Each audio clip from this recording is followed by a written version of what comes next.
له مالان میډیا څخه وروسته یو ورزشي خبرونو ته ښه راغلاست. د پکتیکا ولایت په یوسف خیل ولسوالۍ د شپږ ولسو 12 لوبډلو ترمنځ د والیبال سیالۍ د بحر العلوم الف لوبډلې په بریا پای ته ورسېدې. د سیالۍ چې موخه یې د ځوانانو ترمنځ یووالی و، پایلوبې ته د بحر العلوم الف او ب لوبډلو لار موندلې وه چې په پایله کې الف لوبډلې خپل سیال لوبډلې ته 2 پر 1 میدانونو په توپیر ماته ورکړه او اتلولي خپل کړه. د یادونه ورده چې دغه سیالیو 2 اونۍ دوام وکړ او د پای په مراسمو کې غوره لوبډلو ته چمتو شوې ډالۍ ورکړل شوې.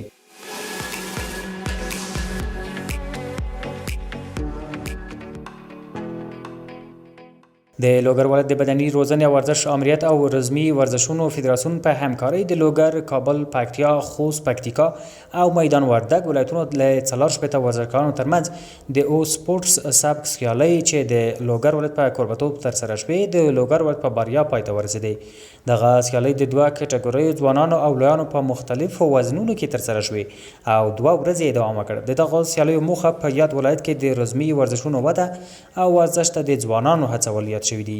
په پای کې د لوګر ولایت ورزشکارانو د لوړو نمرو په ترلاسه کولو سره لومړی، خوست دویم او کابل دریم مقام ترلاسه کړ.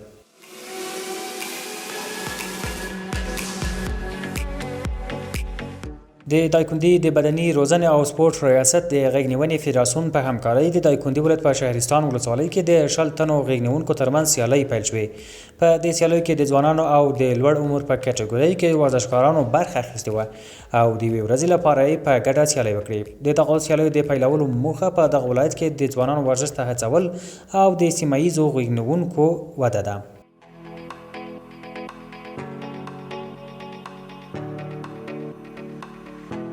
د هیواد د شمال زون په کچه د وشو د 30 تنو ورزشکارانو ترمنځ د ګلسرخ جام په نوم سیالۍ چې څه موده وړاندې پیل شوې د بلخ د ورزشکارانو په اتلولۍ سره پای ته ورسېدې.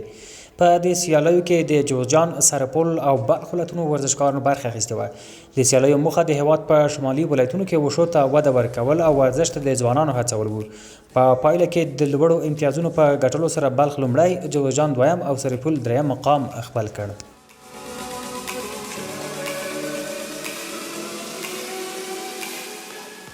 په هرات ولایت کې د 12 لوبډلو ترمنځ د باسکټبال سیالۍ چې د ځوانانو او آزادو لوبډلو برخه اخیستې وه پیل شوې. د آریا لوبډلې په بریا پای ته ورسېدې. په هغه مراسمو کې چې په همدې موخه جوړ شوي وو د هرات ولایت د سپورټ مسؤلینو سربیره د باسکټبال فدراسیون مسؤلینو، استازو، ګڼ شمېر ورزشکارانو او مینوالو ګډون کړی وو. د سیالیو په پای کې آریا لوبډلې د دې سیالۍ اتلولي وګټه او د سرخ پاشان لوبډلې یې دویم مقام خپل کړ. د سیالیو په پای کې د مسؤلینو له لوري ګټونکو لوبډلو او غوره لوبغاړو ته کپونه او نغدي ډالۍ وویشل شوې.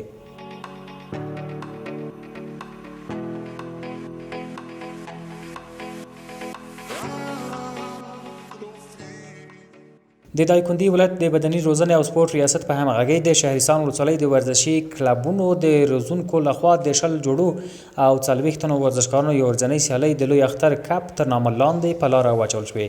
د دایکنډي ولایت د شهرستان ولسوالۍ په خاکشاهي بازار کې د صفري اتلانو سپورت کلب په دغه سیالیو کې د دغه ولایت د چپرهار بازار، طالقان بازار، خاکشاهي بازار او د دغه ولایت د مرکزي کلبونو لوبغاړو برخه اخیستې وه. په همدې حال کې د دغه ولایت د ښاروالۍ مسؤلینو، د دغه ولایت دولتي او نادولتي مسؤلینو او په دې برخه کې زیاتو مینوالو په دغه سیالیو کې ګډون کړی وو. د دغه سیالیو د ترسره کولو موخه د ورزشکارانو ترمنځ یووالی رامنځته کول وو. د دایکنډي ولایت په کچه د ورزشي لوبو وده او پراختیا ده.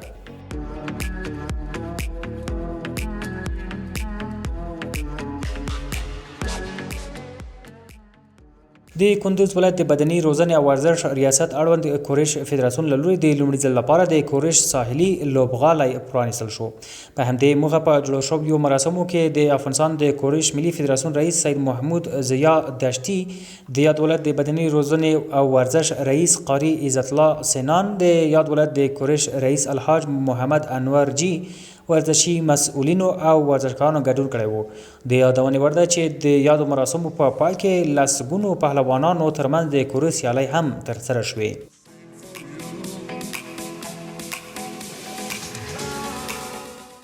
او د بایرن مونیخ ټیم د مانچستر یونایټډ سره سیالۍ ته د چلسی میډلفیلډ ګمارلو لپاره داخل شو. ګارډین ورځپاڼه لیکي چې مانچستر یونایټډ اوس مهال د چلسي وړاندیز ته غاړه نه ږدي او دا د دې لامل شوی چې بارین مونیخ د مونټ د راجلبولو لپاره خپلې هڅې پیل کړې 24 کلن مونټ د چلسي ټیم کلیدي برخه وه کله چې توماس توچل د بایرن مونیخ اوسني مشر روزونکي د 2020 تر 2021 کال په فصل کې د چمپیونز لیګ کې سیالۍ وګټلې